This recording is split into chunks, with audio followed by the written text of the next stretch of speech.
नमस्कार दोस्तों, कैसे हैं आप सभी। आज फिर मैं आप सभी के सामने लेकर आ गई हूँ एक नई कहानी। कहानी का नाम है अपनी माँ को नौकरों की हालत में देख बेटी ने मारा भाभी में एक जोरदार तमाचा। यदि आप सभी को ये कहानी पसंद आए तो चैनल को सब्सक्राइब जरूर कीजिएगा।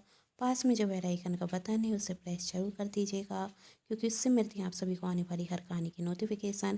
कहानी पसंद आने पर वीडियो को लाइक कीजिएगा, जिससे मुझे मिलती है कहानियाँ लिखने के लिए प्रेरणा। और कहानी को अपनों के साथ शेयर करना बिल्कुल ना भूलें। तो चलिए कहानी शुरू करते हैं। माँ जी, आप अभी तक झाड़ू ही लगा रही हैं। हम दोनों के ऑफिस का टाइम हो रहा है। नाश्ता कब बनाएंगी? बहू, आज नाश्ता तुम बना लो। मेरे हाथ पैरों में बहुत दर्द है, लगता है बुखार आ रहा है। अपने नाटक बंद कीजिए और जाकर हमारे लिए नाश्ते की तैयारी कीजिए। मैं जब तक नहा कर आऊं, मुझे नाश्ता तैयार चाहिए, कहते हुए काजल अपने कमरे में चली जाती और बड़बड़ करते हुए कहती, एक काम करने की कह दो तो प्राण निकल जाते हैं और खाने के नाम पर मुंह रुकता नहीं। दिन भर घर पर रहती हैं पर घर के कोई काम करना नहीं चाहती। बस फ्री के खाने की आदत हो गई है। थोड़ी देर में काजल अपने पति गौरव के साथ डाइनिंग टेबल पर बैठती और अपनी सास से कहती, जल्दी से नाश्ता लेकर आइए। यही सुन कुसुम जी जल्दी जल्दी नाश्ता तैयार करने रखती और इस सब में उनके हाथ से नाश्ते की प्लेट गिर जाती। प्लेट गिरने की आवाज़ से काजल और गौरव रसोई में जाते, जिसे देखते हुए गौरव कहता, माँ आप ठीक तो हैं ना? आपको कहीं चोट तो नहीं आई? तब काजल चिल्लाते हुए कहती, इन्हें क्या हुआ है? जिंदा तो खड़ी हैं हमारे सामने। कौन सा ये अभी मरने वाली हैं। यह तो जब हमारा नुकसान कराएंगी तभी इन्हें चैन मिलेगा। नुकसान तो हमारा हो गया, इतना महंगा सेट खराब कर दिया। एक काम भी ढंग से नहीं होता, जानती हैं। ऑफिस में जब दिन रात मेहनत करती हूँ तब जाकर दो पैसे कमाती हूँ। आप क्या जाने दो पैसे कमाए कैसे जाते हैं, और आपने सब बेकार कर दिया। बहू वो जल्दबाजी में हाथ से प्लेट फिसल गई। क्यों, हाथों में जान नहीं है क्या? खाना तो फटाफट खा लेती हैं तो काम क्यों नहीं होते फटाफट? दो काम करने पड़ते हैं, उन्हें करने में जान निकलती है। बहू ऐसा क्यों कह रही हो? घर का हर एक काम बिना शिकायत के करती हूँ, फिर भी तुम मुझे दो बातें सुना देती हो। मैंने तो तुम्हें कहा था कि आज मेरी तबीयत ठीक नहीं है, घर के काम तुम कर लो। लेकिन लेकिन क्या? काजल ने चिल्लाते हुए कहा, आपकी तरह अनपढ़ गवार नहीं हूँ मैं कि अपनी पूरी जिंदगी घर के कामों में नकार दूँ। पढ़ी लिखी हूँ, इतनी पढ़ाई चूरा चौका करने के लिए नहीं की है। नौकरी करती हूँ मैं। अब जाइए जल्दी से दूसरा नाश्ता बनाइए, हमारे ऑफिस का वक्त हो रहा है।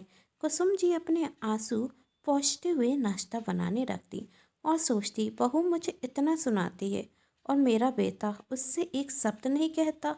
थोड़ी देर में नाश्ता करने के बाद काजल और गौरव वहाँ से चले जाते और दोपहर को काजल अपनी सास को फोन करती और कहती,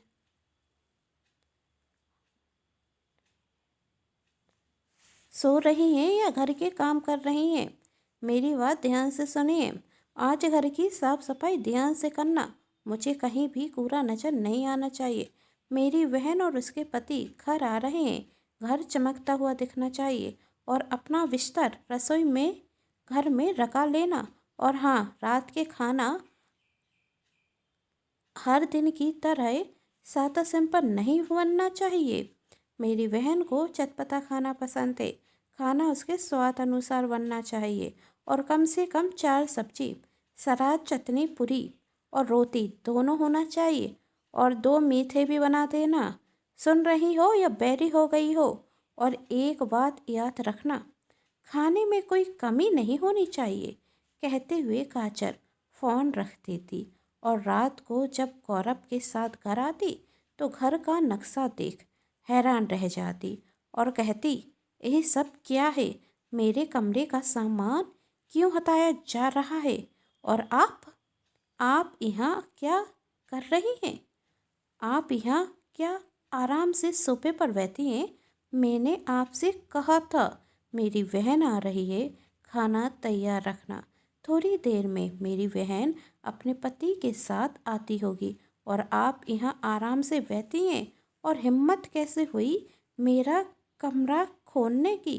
पहले जाकर आप खाने की तैयारी कीजिए, फिर मैं आपकी अकड़ ठिकाने लगाती हूँ। तभी एक जोर से चिल्लाने की आवाज़ आती, जिसे सुन गौरव और काजल दोनों के पैरों तले जमीन खिसक जाती। वह मेरी माँ है, नौकरानी नहीं। भूलिएगा मत, वह इस घर की मालकिन है, कामवाली वाई नहीं, जो आप उन पर औतर चढ़ा रही हैं। और आपकी बहन आ रही है तो खाने की तैयारी आप कीजिए। अपनी नंदों को इस तरह अचानक से देखकर काजल घबरा जाती और कहती, दीदी आप मुझे गलत समझ रही हैं। वो तो दरअसल मेरी बहन को माँ जी के हाथ का खाना पसंद है, इसलिए मैंने इनसे कहा। तब ननंद गौरी कहती, भाभी वही तो मुझे जब पता चल गया था कि माँ के साथ आप कैसा व्यवहार करती हैं। जब मैंने दोपहर को फ़ोन पर बात सुनी, फ़ोन माने नहीं, मैंने उठाया था।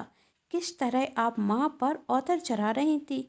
इस तरह का व्यवहार तो कोई अपने नौकर के साथ नहीं करता, जिस तरह का व्यवहार आप अपनी सास के साथ करती हैं। यदि आपकी माँ के साथ करके दिन आपकी भाभी भी ऐसा व्यवहार करेंगी तो आपको कैसा लगेगा? और आप होती कौन है मेरी माँ के साथ ऐसा व्यवहार करने वाली, उनसे इस तरह बात करने वाली? इतना सुन गौरव गौरी से कहता, और तुम कौन होती हो मेरी पत्नी से इस तरह की बात करने वाली? यह सुन गौरी गुस्से में आंखें बड़ी करते हुए कहती, आपकी माँ की बेटी, जो काम आपको करना था वह मुझे करना पड़ रहा है। जब आपकी पत्नी दिन रात माँ से नौकरों सब व्यवहार करती है तो आपको अपनी पत्नी पर गुस्सा नहीं आता? आपके मुंह से अपनी माँ के पक्ष में एक शब्द नहीं निकलता? क्यों एक शब्द सुनाई नहीं देता? और जब आज मैंने दो शब्द आपकी पत्नी से क्या कहती है तो आपके मुंह में जबान आ गई। तभी काजल अपनी सास से गुस्से में कहती, माँ जी आप अपनी बेटी को समझा लीजिए, आखिरकार रहना तो आपको हमारे साथ है। अब आप फैसला कर लीजिए कि आप अपनी बची हुई जिंदगी वृद्ध आश्रम में बिताना चाहती हैं या हमारे साथ इस घर में। यदि हमारे साथ रहना है तो अभी के अभी अपनी बेटी से यहाँ से जाने के लिए कह दीजिए।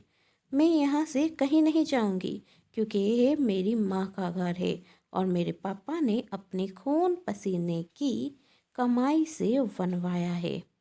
बहुत घमंड दिखा रही हो घर का। घर चराने के लिए पैसे चाहिए होते हैं, काजल कहती। वही क्या तुम्हारा पति लेकर आएगा? क्योंकि तुम तो कुछ करती नहीं हो। गवार जो ठहरी, अगर भाषण पूरे हो गए हो तो तुम यहाँ से जा सकती हो, तुम इस घर से। और माँ जी आप जाकर रसोई में खाना बनाइए, हाथ पकड़ते हुए काजल कहती। तभी कुसुम जी अपना हाथ छुड़ाती और कहती, बहू अब और नहीं। सच कहा मेरी बेटी ने, मैं इस घर की मालकिन हूँ, नौकरानी नहीं। और तुम्हें जो अपनी नौकरी का घमंड थे तो जाओ अपनी नौकरी के दम पर नया घर ले लेना, पर अब मेरे इस घर में तुम जैसी निकम्मी औरत की ज़रूरत नहीं। माँ यह क्या कह रही हो तुम? यदि हम चले गए तो तुम्हारा क्या होगा? बेटा तुम्हें मेरी कब से चिंता होने लगी? मेरी नहीं, अब तुम अपनी चिंता करो। क्या यह परी लिखी पत्नी तुम्हें दो वक्त की रोटियां खिला पाएगी? इस घर में हर एक सुख सुविधा की वस्तु है, इसलिए तुम दोनों को बातें आती हैं, पर अब मैं तुम दोनों को बर्दाश्त नहीं कर सकती। और तुम्हारे बापूजी इतने पैसे मेरे नाम कर कर गए हैं कि मैं अपनी बाकी की ज़िंदगी अच्छे से जी सकूं। कहते हुए कुसुम जी अपने वेते बहू के वैगुन की तरफ करती और गेंद रकार लेती। गौरी अपनी माँ से कहती, माँ ए बेटी आपका साथ हमेशा देगी, आप अपना ध्यान रखना। कहते हुए गौरी अपने घर चली जाती। कुसुम जी आज अपनी जिंदगी स्वाभिमान के साथ जीती और कुसुम जी का घर छोड़ने के बाद काजल और राहुल हर 2-6 महीने में किराए के घर बदलते रहते और एक व्यक्ति की सैलरी घर के किराए में चली जाती और दूसरे की नौकर चाकर में। अभी तक तो काजल को ये एहसास हो गया होगा कि वह अपनी सास के घर में कितनी ठाट के साथ रहती थी, लेकिन फिर भी वह अपनी सास को 2 बातें सुना देती थी। आखिरकार हर इंसान की बर्दाश्त की हद होती है और कुसुम जी ने की भी हद पूरी हो चुकी थी। इसलिए आज काजल और गौरव को घर छोड़कर जाना पड़ा। आप सभी की इस कहानी के बारे में क्या राय है, नीचे कमेंट बॉक्स में बताइएगा। कहानी पसंद आने पर चैनल को सब्सक्राइब, वीडियो को लाइक एंड शेयर जरूर कीजिएगा। Thanks for watching.